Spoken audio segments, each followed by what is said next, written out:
Notre sous-région fait face à un contexte sécuritaire sans précédent, avec des attaques terroristes permanentes et difficiles sur tous les plans. Les budgets alloués à la défense et à la sécurité connaissent une hausse significative et font partie des plus importants postes de dépenses de l'État. Un constat semble partagé, c'est l'augmentation des budgets qui ne génèrent pas automatiquement davantage de sécurité pour la population. Se pose alors, de façon logique, les exigences de bonne gouvernance vis-à-vis des pouvoirs exécutifs et des prestataires de sécurité, la restructuration du système de gouvernance sécuritaire autour de valeurs et de principes de redevabilité et de transparence. Dans cette quête de performance et de légitimité des armées et des États, les institutions de contrôle et de supervision du secteur de la sécurité ont un rôle déterminant. La participation des citoyens aux initiatives de transparence et de responsabilité financière dans le secteur de la sécurité sera interrogée tout au long de cette émission avec des expériences de différents pays. Cela durera 52 minutes et vous êtes proposé par le Centre national de presse Norbert Zongo et Tweet TV. Vous êtes donc au club de la presse. Bonsoir, messieurs et dames. Nous le disions, des invités avec moi sur ce plateau pour jeter ce regard sur la transparence et la responsabilité financière dans le secteur de la sécurité. Je m'en vais d'ailleurs vous les présenter, ces invités. Le premier que je vous présente, il vient de Mauritanie, c'est Abdali Mohamed. Il est chercheur en communication, président de l'Observatoire mauritanien de lutte contre la corruption. Bonsoir et merci d'être avec nous. C'est un plaisir de vous avoir. Une dame sur ce plateau, Madame Aïdara Aïchata Sissé. Elle est députée, membre du Conseil national de transition du Mali. Il faut préciser qu'elle a été députée élue à Bourem en 2007, élue en 2013. Elle représente ici la Commission Défense, Sécurité et Protection Civile de ce CNT. Bonsoir Madame. Bonsoir. C'est un plaisir de vous avoir. Merci. Nous sommes aussi avec le Niger, Maman Wada de Transparency International. Il en est le président. Bonsoir. Bonsoir. Et nous terminons avec le dernier visage, c'est lui qui les reçoit d'ailleurs. C'est Urbain Milogo, il est contrôleur général d'État, adjoint de l'autorité supérieure de contrôle d'État et de lutte contre la corruption, ASULC. Bonsoir. Bonsoir. C'est un plaisir de vous avoir tous sur ce plateau. Merci. Au cœur du sujet, c'est bien la responsabilité financière dans le secteur de la sécurité et la question de transparence. Il faut dire qu'il y a quand même eu une conférence régionale sur la participation des citoyens justement à cette problématique qui est posée. Et pour baliser les choses, puisqu'on a diverses nationalités ici, c'est bien d'avoir le regard pour ce qui est de ceux qui sont sur cette table-là, quand on parle de transparence des responsabilités financières dans le secteur de la sécurité dans vos différents pays, comment est-ce que ça s'exprime? Quel est l'état des lieux? Moi, je vais commencer par ma gauche, je vais commencer par le Niger. Bien, merci. Merci. Comme vous l'avez si bien dit dans votre propos liminaire, que la sécurité devient une grande préoccupation dans la région du Sahel. Et on peut même dire que la demande sécuritaire est de plus en plus forte. Les citoyens s'intéressent maintenant à la sécurité. Les citoyens s'intéressent à ce qu'on fait de leurs ressources. Ce sont des ressources des contribuables. Et ces ressources sont de plus en plus mobilisées, davantage mobilisées aux fins de la protection des citoyens. Évidemment, on ne peut pas laisser les choses se passer dans l'opacité. D'où la nécessité de regarder de ce côté, parce que les citoyens attendent des résultats concrets dans le sens de leur sécurisation. Justement, donc on ne peut pas laisser, comme je le disais tantôt, les choses se passer dans l'opacité. On veut voir beaucoup plus clair et on veut que la transparence s'installe dans la gestion de ces ressources. On veut que les moyens mobilisés avec l'argent du contribuable soit efficace. On veut que toutes les forces armées et les forces de défense et de sécurité soient beaucoup plus efficaces dans leur opération, beaucoup plus efficaces dans leur relation avec les citoyens et beaucoup plus efficaces dans les résultats qu'ils peuvent apporter par rapport à la sécurisation des citoyens.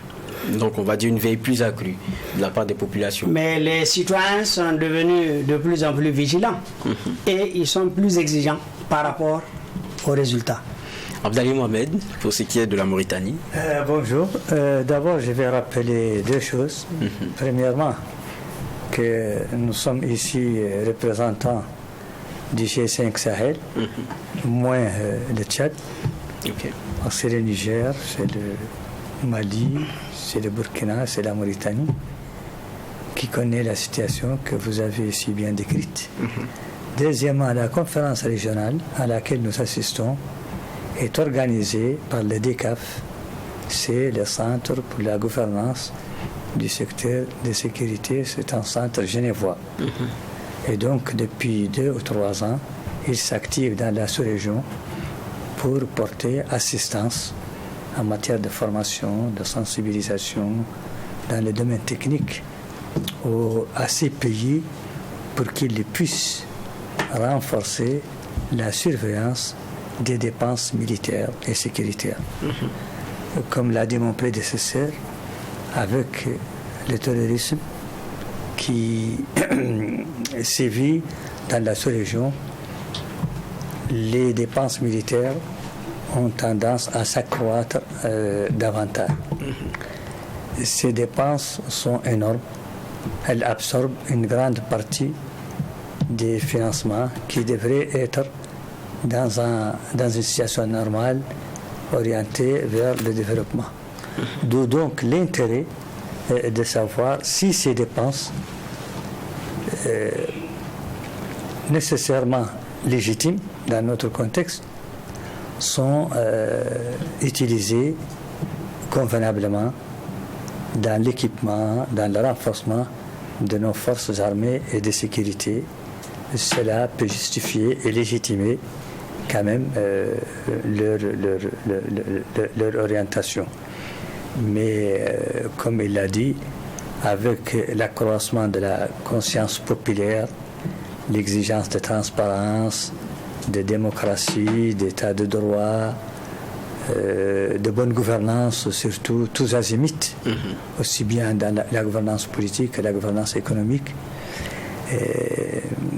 pas seulement à l'intérieur, mais même aussi à l'extérieur. Non seulement les opinions publiques dans les pays sont de plus en plus exigeantes, mais les partenaires et les bailleurs également sont regardants sur leurs fonds, parce que la plupart de ces fonds proviennent des partenaires techniques et financiers.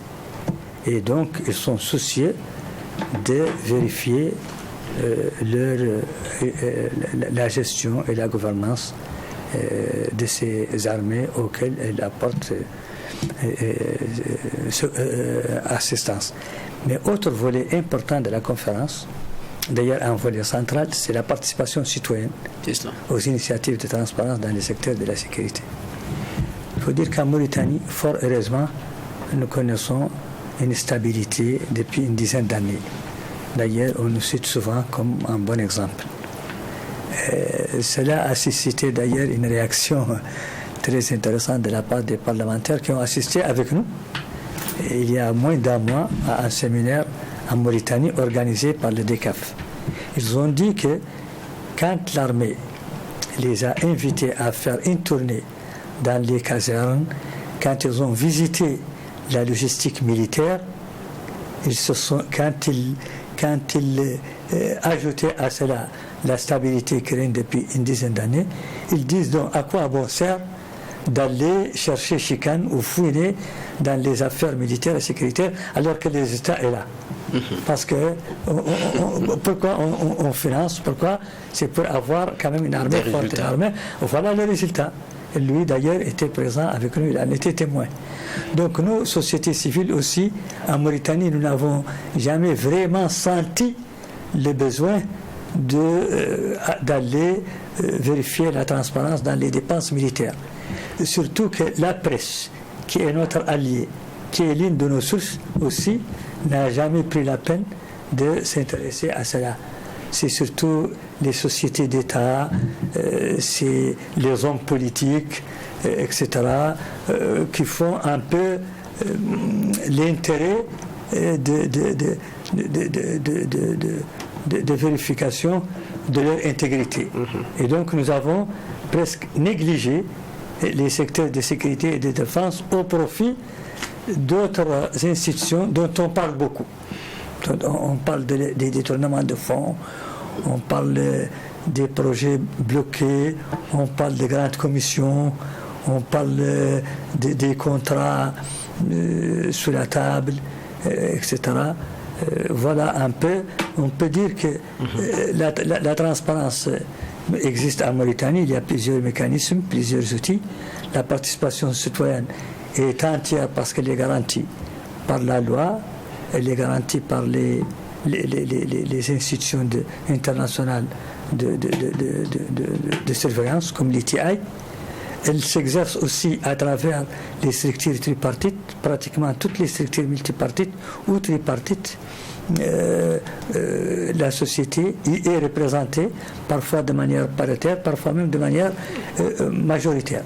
Mais on ne s'est pas encore intéressé vraiment au secteur de la sécurité et des forces armées. Mais nous savons aussi que rien n'empêche une collaboration avec l'armée.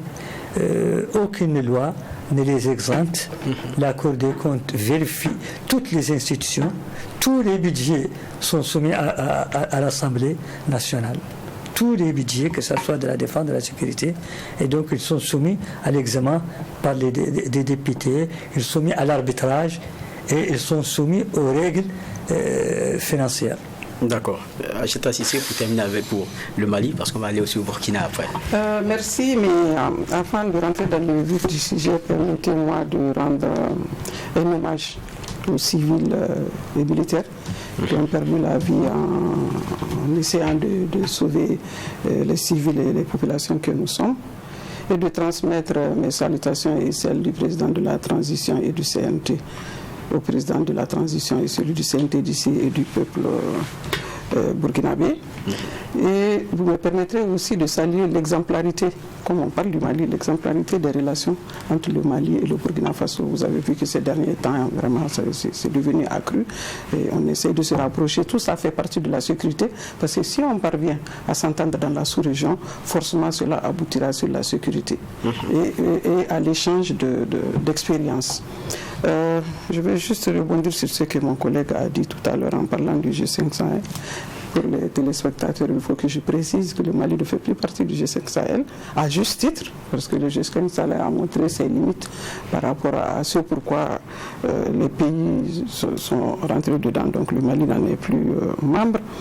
Et de plus en plus, comme l'a dit mes collègues, de plus en plus les citoyens sont regardants. Ils sont très regardants sur les fonds que les gouvernants utilisent, surtout dans le domaine de la sécurité. Parce qu'aujourd'hui, s'il y a un problème qui inquiète la population, la société civile, les militaires, tout le monde en gros, c'est l'insécurité. Parce que quand il n'y a pas de sécurité, il n'y a pas de développement. Non seulement la société civile elle-même s'intéresse, les citoyens eux-mêmes s'intéressent, mais on va du principe que moi je parle en tant que parlementaire, nous devons aller vers les citoyens. Par exemple, on vote des lois dans le sens de la transparence et de la bonne gouvernance. Il faut qu'on aille vers les citoyens dans le cadre des restitutions qu'on fait périodiquement pour leur expliquer l'enjeu et l'importance pour eux de s'impliquer encore plus. Parce que loin pour nous l'idée d'être offusqué parce que la société civile et les citoyens s'intéressent, bien au contraire, on doit leur dire qu'ils sont sur le bon chemin. Si je dois prendre l'exemple du Mali, je peux dire qu'il y a eu des avancées significatives par rapport à la gouvernance dans ce secteur. Je donne un exemple terre à terre. Aujourd'hui, ce n'est pas possible de détourner par exemple le carburant alloué aux forces sur le terrain, tout simplement parce qu'on a mis des dispositions internes. Il y a des choses qu'on a mis dans les citernes qui font que quand vous partez d'un point A, il y a la chose, le point B, tu dois arriver avec le niveau avec lequel tu es parti de là. Donc, je souscris à ce que les collègues ont dit, les citoyens deviennent très regardants, mais nous aussi, on doit faire en sorte qu'ils soient encore plus regardants parce que c'est la seule façon pour nous d'arriver à bout de cette sécurité dans le domaine de la gouvernance. Et je ne pourrais pas faire l'économie de la presse qui a un rôle très important, mon collègue l'a dit, la presse a un rôle très important à jouer, mais il faut que ça soit le bon rôle. C'est-à-dire qu'avant de donner toute information, il faudrait vérifier cette information, se rassurer que l'information qu'on donne est bonne pour la simple raison qu'on est dans une zone d'insécurité, on est dans une zone très fragile et que la presse doit se faire le devoir de vérifier toute information qu'elle doit donner aux gens. Je constate juste que vous êtes un peu plus savant qu'avec moi. D'accord. Merci bien, Aïdara Aïchata, si c'est sur la question. On va terminer donc avec Urbain Milogo. Je rappelle que vous êtes contrôleur général d'État adjoint de la SELC, Autorité supérieure de contrôle d'État et de lutte contre la corruption. Pour ce qui est du Burkina, c'est quoi on a comme état des lieux quand on regarde sur les questions de transparence et de responsabilité financière, notamment dans le secteur de la sécurité? Merci. Bon, il faut dire que dans la sous-région, c'est presque la même chose, mais il faut reconnaître qu'il y a des avancées. Disons que le secteur, la sécurité, il va de soi que ce n'est pas la même chose que les autres départements. Donc c'est normal que les informations à ce niveau ne soient pas publiées de la même façon que les informations concernant d'autres secteurs. D'ailleurs, dans le cas du Burkina, comme on le dit, on a déjà, je crois, un décret qui détermine déjà les niveaux de classification des informations confidentielles. Maintenant, il reste les textes d'application pour qu'on sache maintenant qui est habilité à avoir quel type d'information. Donc, en l'absence de ces textes d'application, il va de soi que, bon, selon la personne qui demande l'information et celui qui doit donner l'information, bon, surtout dans le domaine de la sécurité, parfois on pourra rétorquer que, attention, là, c'est secret défense, on ne peut pas, tantôt, selon la sensibilité de celui qui donne l'information, il pense que telle information on peut donner. Mais il faut dire qu'il y a une avancée puisqu'au niveau de l'autorité supérieure de contrôle de lutte contre la corruption, nous sommes en audit par exemple au niveau de l'armée et tout se passe bien. Au niveau de la sécurité aussi, donc l'audit se fait. Au niveau de la participation citoyenne, les OSC aussi arrivent à dénoncer, à chercher à avoir l'information. Comme il avait dit, dans la presse aussi, on voit des informations. On a vu les situations où un ancien ministre de la Défense même a eu des soucis parce que bon, les citoyens n'ont pas compris certains investissements personnels vu le secteur qu'il dirigeait. Tout cela montre que bon, il y a des efforts qui sont faits. De plus en plus, les citoyens sont friands de bonne gouvernance partout, mais aussi dans le domaine de la sécurité. Mais on convient que bon, à ce niveau, l'information ne peut pas être disponibilisée de la même façon que les autres informations. D'accord, je pense que là vous mettez le doigt sur un problème. Je vais revenir tout à l'heure sur ce que disait tout à l'heure Abdallahi Mohamed, un certain désintérêt, même de la presse. Vous rappelez la question du secret défense. Je pense que pour le Burkina, il va y avoir 3 niveaux. C'est très secret défense et confidentiel défense. Et en la matière, si mes informations sont bonnes, c'est que pour ces niveaux-là, ils sont de classification, c'est déterminé par... c'est le chef de l'État qui détermine la classification et les personnes habilitées à avoir accès à des niveaux de décision, à niveau des secrets bien précis. Et donc, même qu'on soit journaliste, on peut avoir accès à des informations classées à condition d'avoir l'habilitation pour le faire. C'est ça. Mais est-ce que c'est pas ça même le problème? Non, le problème c'est parce que les textes d'application ne sont pas encore pris pour dire qui a droit à quel niveau d'information. Sinon, partout dans le monde, l'information est classifiée. C'est ça. Selon le type d'information. Donc, quand on a accès à un type d'information, on peut avoir accès, mais il faut être habilité. Voilà. Ce qui est clair. Tout à l'heure, Aïchata Sissi disait tout le monde doit faire son effort, le média y compris. On va revenir sur la question aussi des députés. Et tout à l'heure, c'est vous qui abordez la question, Abdallahi Mohamed. Vous disiez même les médias, ils sont désintéressés par la question. En Mauritanie, qu'est-ce qu'il explique? C'est que il faut dire que c'est un peu curieux, c'est un peu surprenant parce que les médias, mes confrères à moi et à toi, sont toujours à la recherche du sensationnel. D'accord. Et puis, il n'y a pas plus sensationnel que les questions de sécurité et de défense. Ils s'en désintéressent, je ne sais comment, mais je sais qu'une fois, ils ont demandé à l'armée, quand même, de s'ouvrir à la presse, de leur donner certaines informations. L'armée a vite fait d'en prendre certains et de leur faire le tour du pays. Donc, de visiter les garnisons, d'aller sur les 4x4, de voir les blindés, de voir ceci. Et au retour, ils étaient ravis, ils étaient impressionnés même, de telle sorte que peut-être ils ont oublié la question de transparence au profit de l'éclat qu'ils ont vu par rapport à l'armée mauritanienne. Vous savez, nous savons tous que ce n'est pas nous qui le disons, même les partenaires, les Américains, tout le monde dit, il y a un exemple dans la sous-région, c'est la Mauritanie. Son armée, ses forces de sécurité, la lutte contre le terrorisme, la neutralisation des djihadistes, etc., etc., la protection des frontières, tout cela constitue un certain exemple. D'autant plus que la Mauritanie abrite le siège du G5 et abrite l'école de guerre. Et donc, aujourd'hui, les investisseurs, notamment les Français, les anciens colonisateurs, donc les premiers partenaires, les Américains, les nouveaux qui veulent dominer le monde, et de plus en plus des puissances montantes comme la Chine, comme la Turquie, comme la Russie, d'ailleurs tout récemment, aussi s'intéressent à la Mauritanie et offrent leur assistance, offrent leur aide. Et puis, les deux grands bailleurs aujourd'hui du monde, qui sont l'Arabie Saoudite et les Émirats arabes, eux, ils n'épargnent aucun effort pour aider la Mauritanie.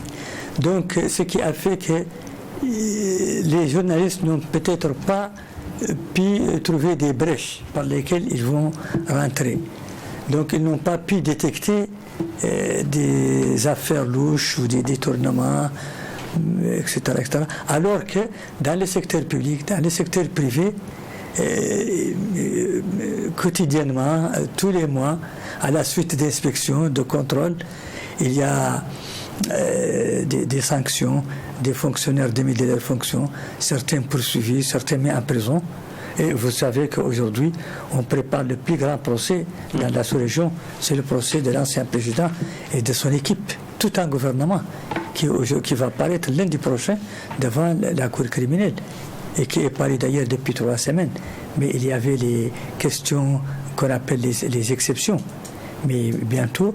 Donc, c'est tout simplement une certaine perception de ma part, mais peut-être qu'il y a autre chose. En tout cas, le fait est là. Le fait est là. D'autant plus qu'en Mauritanie, et même dans votre pays et ailleurs, ce qu'on appelle le journalisme d'investigation, qui est en fait l'arme des médias. Vous savez, chaque pouvoir a un instrument d'autorité. L'exécutif, il a les agences de contrôle. Le judiciaire, il a les cours et tribunaux. Le législatif, il a les commissions d'enquête. On dit que la presse, c'est le 4e pouvoir. Quel est son arme, quel est son instrument? C'est le journalisme d'investigation. De plus en plus, on dit que la société civile devient un 5e pouvoir. Quel est l'instrument par lequel elle exerce son pouvoir? C'est ce qu'on appelle le CCAP, le contrôle citoyen de l'action publique. Et donc, à ce niveau, l'investigation est encore... il y a plus de sensations, de révélations, de commentaires, d'opinions, même dans les autres pays, vous avez plus d'opinions dans nos journaux que de faits, que d'événements, que d'analyses. Je suis journaliste, et je suis les journaux de très près, ici ou ailleurs. Mais en tout cas, je crois que l'intervention du DECAF va nous permettre, nous Mauritaniens, et notamment nous, sociétés civiles de la Mauritanie, de s'intéresser à la transparence dans la sécurité. Elle va peut-être aussi attirer l'attention des autorités militaires sur la nécessité également de s'ouvrir aux instruments de transparence. D'autant plus que le gouvernement, de manière générale, prône la transparence, la bonne gouvernance, la lutte contre la corruption. Et dès lors que l'armée et la sécurité, c'est déjà ouvert aux parlementaires et à la presse. Je ne vois pas pourquoi elle ne s'ouvrirait pas à la société civile. D'accord, on parle des médias, mais on va aussi s'intéresser à la société civile. Je vais venir vers Transparency International. Quand on prend le cas du Niger, si ma mémoire est bonne, en décembre 2021, il y avait une bonne mission qui s'est faite, c'est quoi, Dosso, Douchi, Loga. Mais avant, il y avait un bon travail qui avait été fait et par les médias, mais aussi par la société civile. Parce qu'après, ça a obligé l'inspecteur général des armées à faire un rapport. Et après, ça a permis d'enclencher quelque chose. Donc là-dessus, il y a une veille qui est bien faite au Niger, notamment par cette société civile. Merci de m'avoir remis la parole. Je dirais qu'au Niger, nous sommes très avancés sur le travail entre la société civile et les forces de défense et de sécurité. Je peux vous dire que l'année passée, nous avons organisé des activités conjointes avec les forces de défense et de sécurité. Nous avons organisé dans la zone des 3 frontières, là où sévit actuellement l'insécurité la plus cruelle. Nous avons organisé un débat public à l'université où nous avons permis aux étudiants et à toute la population de poser des questions à l'armée sur ce qui la dérange, n'est-ce pas, sur ce qu'elle vit comme insécurité, sur tout ce qu'elle reproche à l'armée. Et en même temps, l'armée a entendu les cris de la société. Et ça a été vraiment un travail important de notre part. Et c'était un point de départ parce que ça a permis le rapprochement direct où les gens communiquent entre eux. Ensuite, nous avons organisé une caravane, comme vous l'avez si bien dit, dans toutes les régions du Niger, où les citoyens, dans les zones de conflit, les citoyens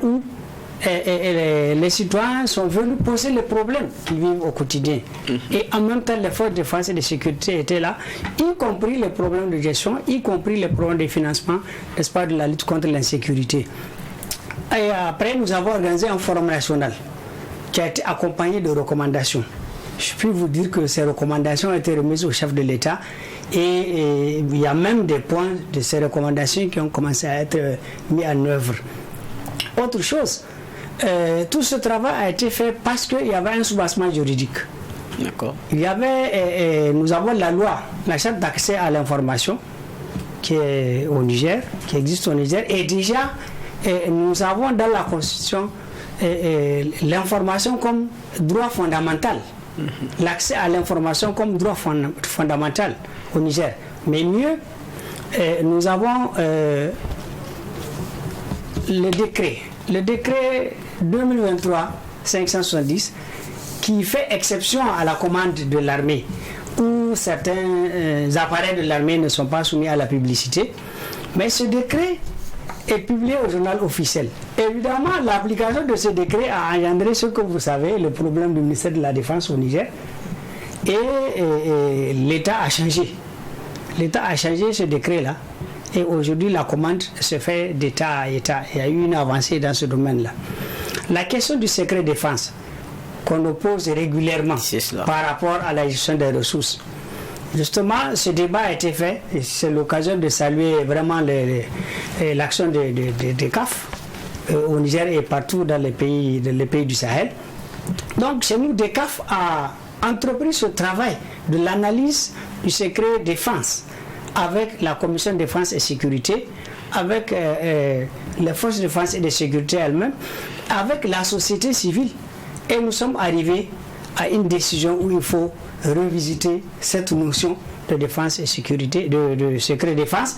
Il faut revisiter le contenu de secret défense. Nous n'avons pas de décret, mais quand même nous avons vraiment dégagé une piste avec les parlementaires pour arriver à une loi pour redéfinir la notion de secret défense. Par rapport aux gestions financières, la gestion financière, je dois dire que la société civile est exigeante. Il y a eu beaucoup de manifestations de rue par rapport justement à ces actions que vous connaissez, ces actions de corruption ou de détournement du secteur du ministère de la Défense. Et aujourd'hui, n'est-ce pas, le gouvernement est très regardant du côté des commandes, du côté des investissements, du côté du budget national.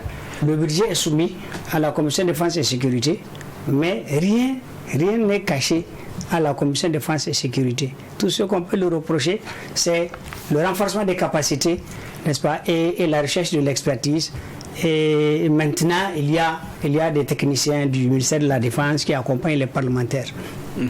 Je vais revenir sur le Mali parce que vous mettez le doigt sur un point important, c'est le travail que doivent faire les parlementaires. On a une députée à côté de nous, CNT Mali. Vous avez passé quand même près de 13 ans, plus même à l'Assemblée nationale. Voilà. Et quand on prend le cas du Mali, on est passé par plusieurs, par plusieurs réalités. On a eu par exemple la question des achats de matériel. Il y a eu un genre il y a classé sans suite, c'était 2018, 2020. Il y a une nouvelle information judiciaire qui est sortie. Et puis après, on a eu droit à une suite, à tout cela. Ça veut dire que, selon le régime aussi, quelquefois, et selon le Parlement qu'on a, on peut avoir des suites différentes ou bien des présidents différents. Quel est le combat du député dans tout cela? Pas seulement le Mali, ça on peut dire que c'est même sur le plan mondial, même pas le plan africain. Mais je peux dire aussi que en tout cas en ce qui concerne le Mali, comme j'ai eu à le dire tout à l'heure, il y a eu des avancées significatives parce qu'on parvient à faire des interpellations, que ce soit par rapport à la gouvernance, parce que moi je mets ensemble gouvernance et politique. Parce qu'il n'y a pas seulement la gouvernance sur le secteur. J'aime bien reprendre toujours ce que mon collègue de la Mauritanie dit. Et quand il parle de partenaires, je vais parler non seulement des partenaires, mais aussi de la presse. Une certaine presse internationale joue le jeu de certains partenaires. Et nous, au Mali, par exemple, on est convaincus qu'on nous reproche nos choix. Parce que maintenant, le Mali a décidé d'être un pays souverain.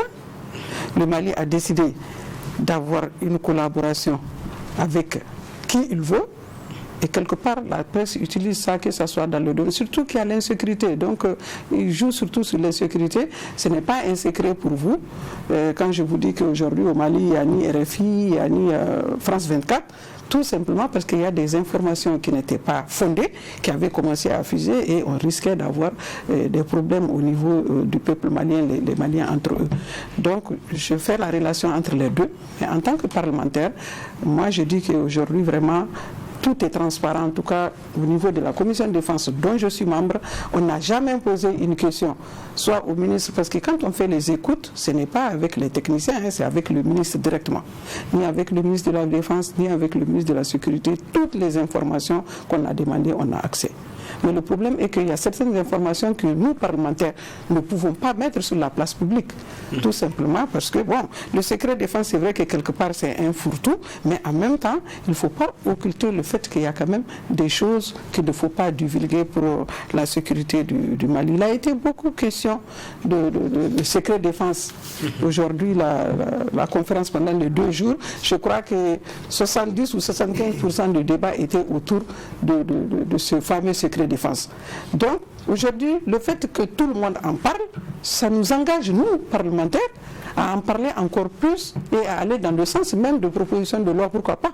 Pour l'instant, on n'en est pas là. Parce que tout ce qu'on a comme information. Lorsque c'est l'enjeu principal aussi. Vous savez pourquoi pas? Parce que dans la constitution du Mali, jusqu'à preuve du contraire, tu ne peux pas proposer une loi qui génère des dépenses si tu n'as pas en face la façon dont tu dois combler ces dépenses qui doivent être exécutées. C'est tout simplement cela.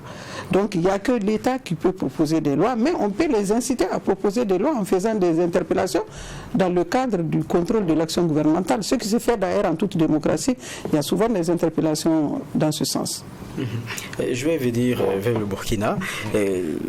Quand on écoute, il y a cette question qui reste toujours centrale, c'est-à-dire l'encadrement du secret défense.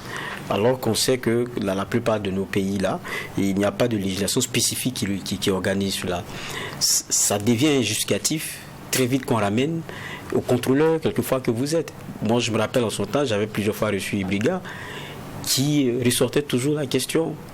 Quelquefois, on l'invoque, quelquefois en dehors même des cadres, mais ça vous est opposé. C'est une réalité. Oui, il faut dire que les choses, c'est ce que je disais, les choses avancent. C'est vrai qu'il y a quelques années, ça se posait beaucoup plus. Mais par exemple, actuellement, on n'oppose plus ce secret défense-là à l'ASE dans le cadre des investigations qui sont menées. En tout cas pour le moment. Parce que les choses sont dynamiques. Il se peut qu'en avançant à un certain moment, ça va arriver. Mais les initiatives qui sont prises actuellement, ces problèmes se posent moins. En fait, la problématique l'information existe. L'information qu'on veut existe.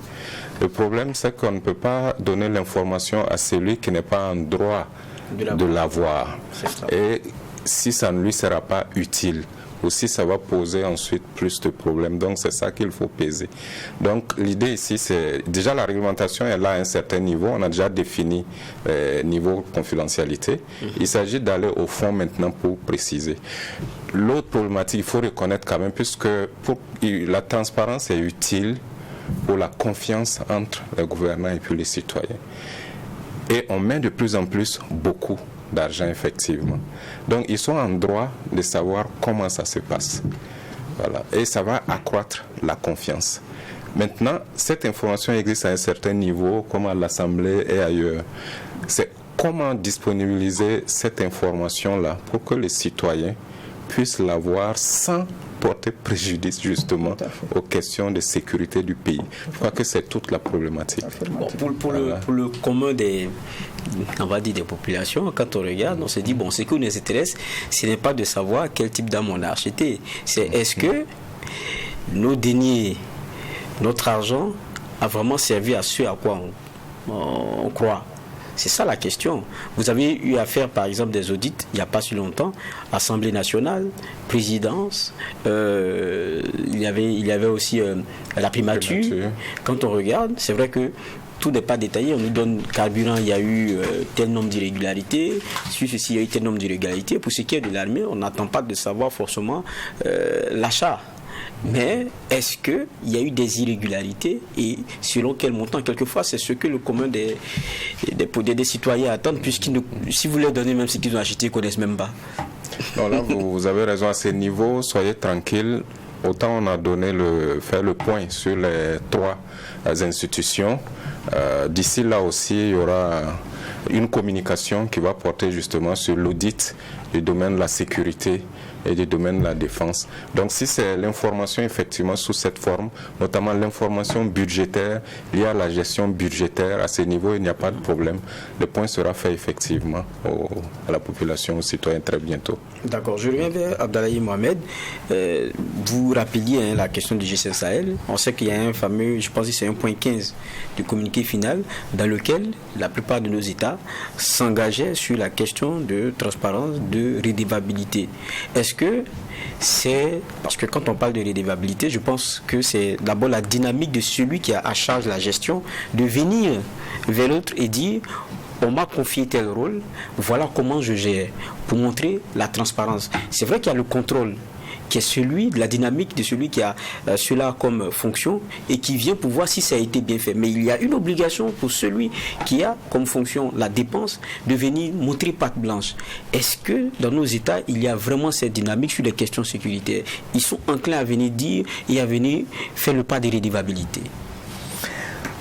Bon, il faut dire que sur le plan international et donc sur le plan aussi continental africain, on déplore les niveaux de la bonne gouvernance. Okay.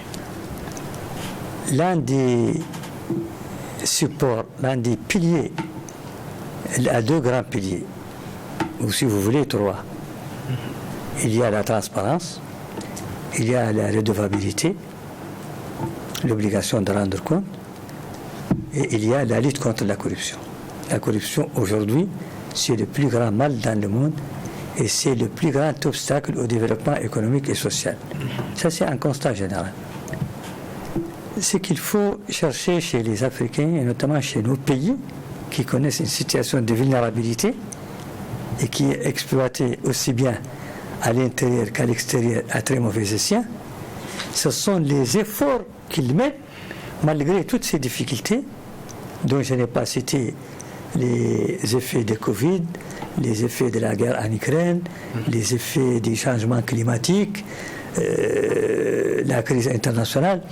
Tout cela fait que ce auquel nous devons faire attention, ce que nous devons essayer de percevoir et de valoriser, ce sont les efforts positifs que ces États mènent pour essayer d'ancrer ou d'enraciner ou au moins de suivre la voie de la bonne gouvernance, aussi bien politique et économique. Parce que la gouvernance économique est inséparable de la gouvernance politique. Les politiques guident tout, même les militaires. Malgré l'accaparement des militaires, malgré l'accaparement du pouvoir par les militaires dans la sous-région depuis quelque temps. Mais c'est toujours le politique qui décide. Ces efforts existent. Chacun de nous en a souligné certains aspects. Mais ils sont encore insuffisants pour plusieurs raisons. Mais ils existent. Seulement, ils ne sont pas toujours bien valorisés, pas toujours bien visibles. Peut-être dans certains pays, il y a un déficit de communication. La communication rivale ou la communication externe est plus forte, elle domine.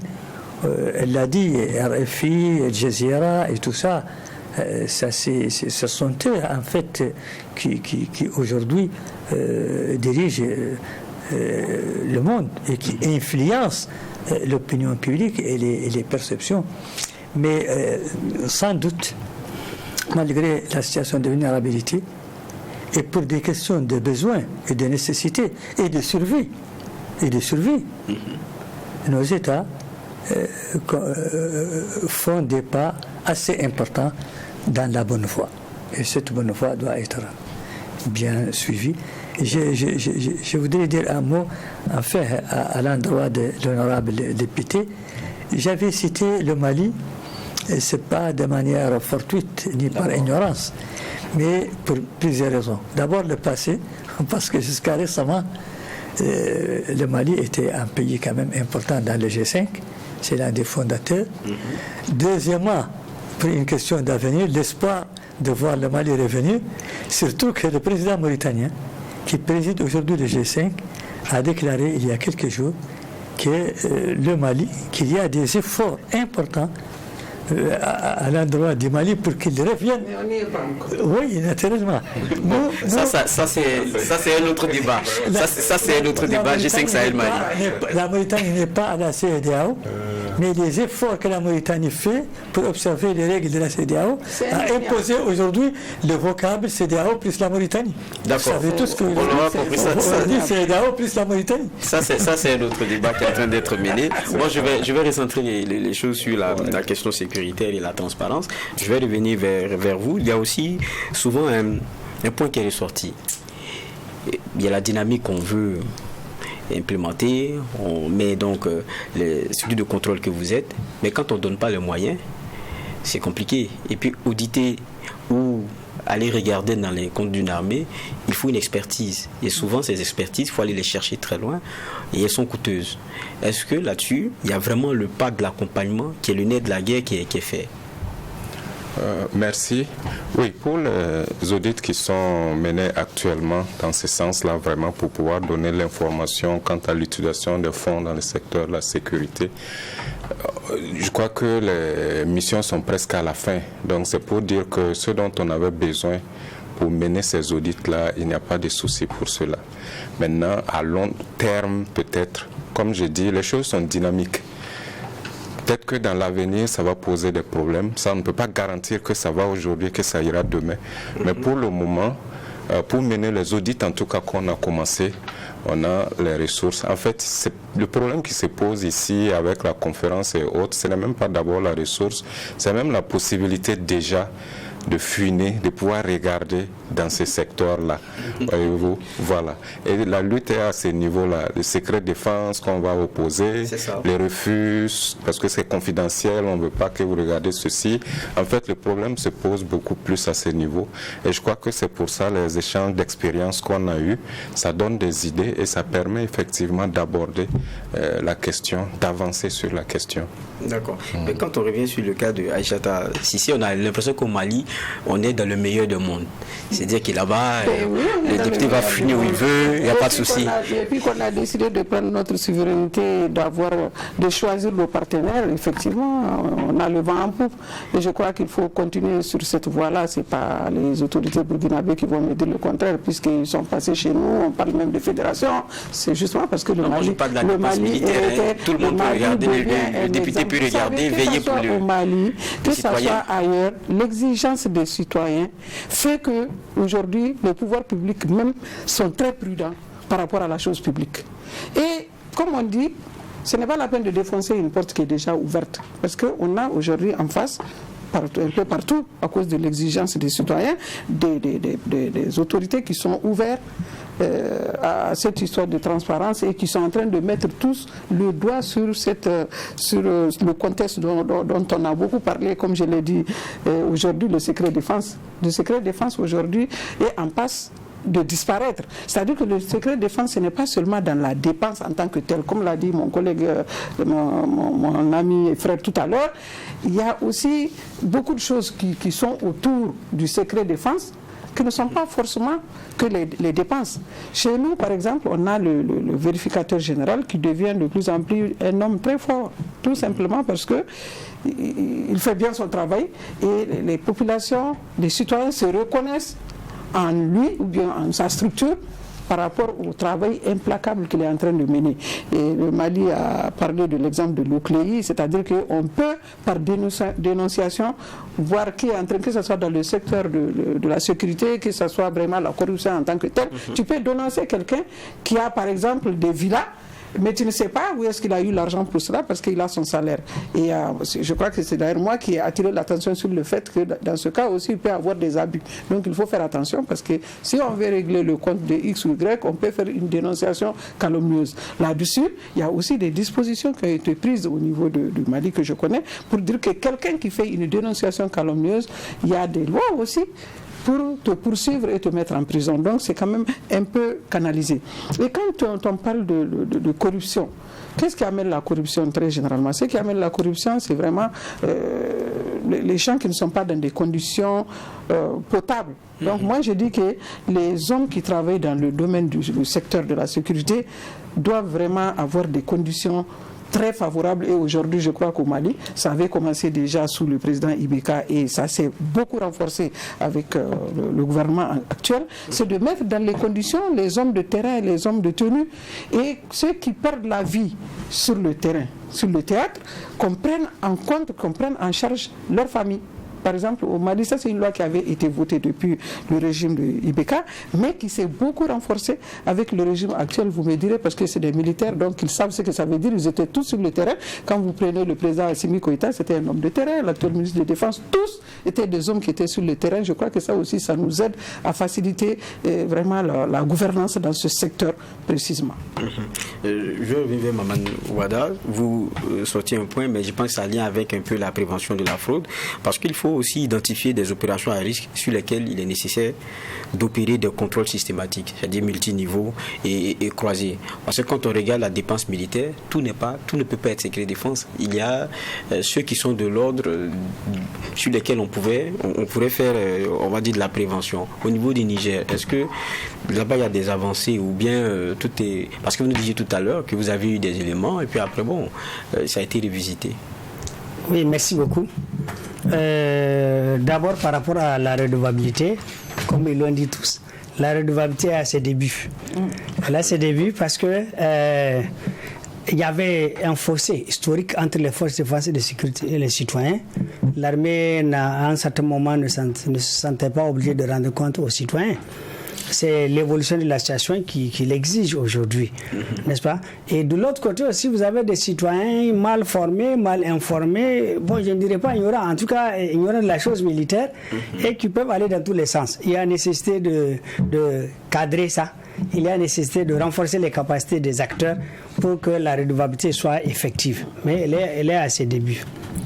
Maintenant, est-ce que il y a des pans, n'est-ce pas, de la commande de l'armée qui échappent au contrôle des citoyens? Non, je dirais que du point de vue des textes, aujourd'hui, tout est dans le code des marchés publics. L'achat de l'armée, c'est parti dans le code des marchés publics. Cela veut dire que c'est accessible. Mais c'est la réalité qui est autre chose.